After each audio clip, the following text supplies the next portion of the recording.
Details చూస్తే formula ఈ car race కేసులో కేటీఆర్ విచారణ కొనసాగుతుంది. 3 గంటలుగా కేటీఆర్ ను ఏసీబీ అధికారులు ప్రశ్నిస్తున్నారు. ఫార్ములా ఈ ఆపరేషన్స్ సంస్థ ప్రతినిధుల స్టేట్మెంట్ ఆధారంగా కేటీఆర్ ను ప్రశ్నిస్తున్నారు. ఫార్ములా ఈ కేసులో నిధుల మళ్లింపు, కేబినెట్ అనుమతి లేకుండా నిర్ణయాలు, సచివాలయం బిజినెస్ రూల్స్ ఉల్లంఘనకు సంబంధించి ఏసీబీ అధికారుల బృందం కేటీఆర్ ను ప్రశ్నిస్తోంది.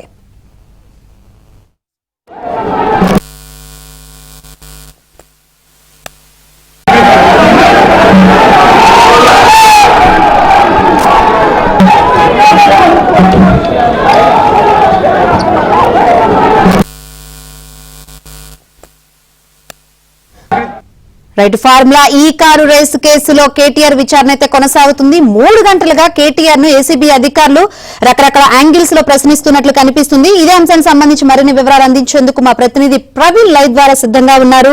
ప్రవీణ్, మెయిన్ గా ఈ కార్ రేస్ కేసులో 6 ఉల్లంఘనలు జరిగినాయి. ఈ రోజు మెయిన్ గా అధికారులు, ఏసీబీ అధికారులు ఏ యాంగిల్ లో ప్రశ్నిస్తున్నారు?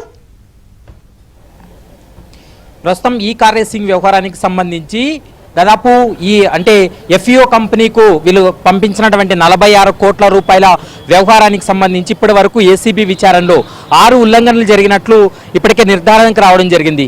ఎఫ్ఈఓ కంపెనీకు 46 కోట్ల రూపాయలు బదిలీ వెనక వీళ్ళు పాటించాల్సినటువంటి నిబంధనలు పాటించకపోవడంతో పాటు ముఖ్యంగా ఆర్బీఐ యొక్క క్లియరెన్స్ లేకుండానే విదేశీ అకౌంట్లకు జమ చేశారనేటువంటి అంశాన్ని గుర్తించారు. ప్రస్తుతం కేటీఆర్ యొక్క ఆదేశాల మేరకే హెచ్ఎండిఏ నుంచి, ఇండియన్ ఓవర్సీస్ బ్యాంక్ నుంచి కూడా ఈ నగదు బదిలీ అయింది. అది కూడా ఈ నగదు బదిలీ అనేది క్రిప్టో కరెన్సీ రూపంలో బదిలీ చేశారు. అంటే ఒకవేళ ఫారిన్ కంపెనీలతో ఒప్పందాలు కుదుర్చుకున్నప్పటికీ కూడా నిబంధనల ప్రకారం ఆర్బీఐ యొక్క క్లియరెన్స్ తీసుకొని వాటి నగదును చెల్లింపులు జరగాలి. క్రిప్టో కరెన్సీ ద్వారా చెల్లింపులు జరపడానికి ప్రధానమైనటువంటి కారణం ఏంటనేది ప్రస్తుతం ఏసీబీ అధికారులు కూడా ఆరా తీస్తున్నటువంటి పరిస్థితి కనపడుతుంది. క్రిప్టో కరెన్సీ రూపంలో ఒకవేళ డబ్బులు చెల్లించినట్లయితే దానికి అంటే లెక్కాజమ అనేది ఉండదు. కాబట్టి ఆ రకంగా వీళ్ళు ఏమైనా డబ్బులు చెల్లించారన్న దానిపై కూడా పూర్తి స్థాయిలో దర్యాప్తు కొనసాగిస్తున్నారు. మరోవైపు ఇప్పటి వరకు జరిగినటువంటి విచారణలో ఈ కేసులో A2, A3 నిందితులుగా ఉన్నటువంటి బిఎన్ఎల్ రెడ్డి కావచ్చు, అరవింద్ కుమార్ కావచ్చు, వీరిద్దరిని విచారణ చేసి స్టేట్మెంట్ రికార్డ్ చేసినటువంటి సమయంలో కూడా ఇందులో తమ పాత్ర ఏమీ లేదు. కేవలం అప్పటి కేబినెట్ మినిస్టర్గా ఉన్నటువంటి కేటీఆర్ ఇచ్చినటువంటి ఆదేశాలతోటే ఈ నగదు చెల్లింపులు కానీ, మొదటి దశ జరిగినటువంటి ఈ కార్ రేసింగ్ అని నిర్వహణ జరిగింది తప్ప తమ ప్రమేయం లేదనేది అధికారులు చెప్తున్నటువంటి మాట. అయితే కేటీఆర్ ఇందులో 2 అంశాలను కోర్టులో ఒక విధంగా చెప్పడం జరిగింది, మరోవైపు ఆన్ రికార్డ్ మీడియాతో మరొక రకంగా చెప్పడం జరిగింది. కోర్టులో తన యొక్క ముందస్తు బెయిల్ విషయంలో కావచ్చు, లేదా ఈ ఎఫ్ఐఆర్ ఏసీబీ నమోదు చేసినటువంటి ఎఫ్ఐఆర్ను క్వాష్ చేయాలనేటువంటి అంశాల్లో ఆ సమయంలో కోర్టులో చెప్పినటువంటి అంశం ఏంటంటే ఆర్థిక పరమైనటువంటి లావాదేవీలు కావచ్చు, నగదు చెల్లింపులు కావచ్చు, ఇవన్నీ కూడా ఒక కేబినెట్ మినిస్టర్కి ఎలాంటి సమాచారం ఉండదు. కేవలం ప్రభుత్వంలో కేబినెట్ మినిస్టర్గా ఉంటాను కాబట్టి అది సక్సెస్ఫుల్గా అవ్వడం కోసం తన పాత్ర ఉంటుంది తప్ప, అది నిర్వహణ చేయడానికి తన పాత్ర ఉంటుంది తప్ప నిధులను విడుదల చేయడం కానీ ఆ కంపెనీలకు బదిలీ చేయడం అనేది అధికారుల వరకే ఉంటుంది తప్ప తనకు సంబంధం లేదనేది కోర్టు ముందు చెప్పినటువంటి అంశం. మరోవైపు మీడియా ముందు కావచ్చు, ఏసీబీ విచారణకు వచ్చేటువంటి సమయంలో చెప్పినప్పుడైతే మాత్రం తాను ఆదేశాలు ఇవ్వడం వల్లనే అధికారులు చేశారు, కేవలం సమయం లేకపోవడం, మరోవైపు త్వరగా ఈ కార్ రేసింగ్ అనేది నిర్వహణ జరగాలనేటువంటి ఉద్దేశంతో తన ఆదేశాలతోటే డబ్బులు రిలీజ్ చేశారు, ఇది బరాబర్ చెప్తున్నానంటూ కూడా కేటీఆర్ చేసినటువంటి కామెంట్స్. ప్రస్తుతం అయితే మాత్రం ఈ అంశాలన్నింటిపైన కేటీఆర్ అయితే మాత్రం పూర్తి స్థాయిలో దర్యాప్తు కొనసాగిస్తున్నారు. మొదటి దఫా జరిగినటువంటి ఈ కార్ రేసింగ్ వ్యవహారానికి సంబంధించి ఎఫ్ఈఓ కంపెనీకి కావచ్చు, ఎస్ నెక్స్ట్ జెన్ కంపెనీ అనేటువంటి కంపెనీను త్రైపాక్షిక ఒప్పందం జరిగింది కాబట్టి ఇందులో ఈ కార్ రేసింగ్ జరగడానికి 4 నెలల ముందు ఏర్పడినటువంటి కంపెనీకు కేవలం 2 లక్షల వాళ్ళ యొక్క క్యాపిటల్ను చూసి ఏ విధంగా ఈ యొక్క నిర్వహణకు సంబంధించి కావచ్చు, అడ్వర్టైజ్మెంట్ కావచ్చు, టికెట్ల అమ్మకాలకు వీటికి ఈ కంపెనీకి ఏ విధంగా అప్పగించారు, ఇది ఇందులో క్విడ్ ప్రోకో జరిగింది అనేది ప్రస్తుతం అయితే మాత్రం ఏసీబీ భావిస్తుంది. ఈ విధంగా ఏస్ నెక్స్ట్ జెన్ కంపెనీకు ఈ విధంగా నిర్వహణ బాధ్యతలు ఇవ్వడం వల్ల ఈ ఎన్నికల సమయంలో ముఖ్యంగా 49 కోట్ల రూపాయల ఎలక్ట్రల్ బాండ్లు ఈ యొక్క బీఆర్ఎస్కి చేరాయని, వాటికి సంబంధించి కూడా రాష్ట్ర ప్రభుత్వం బయట పెట్టింది.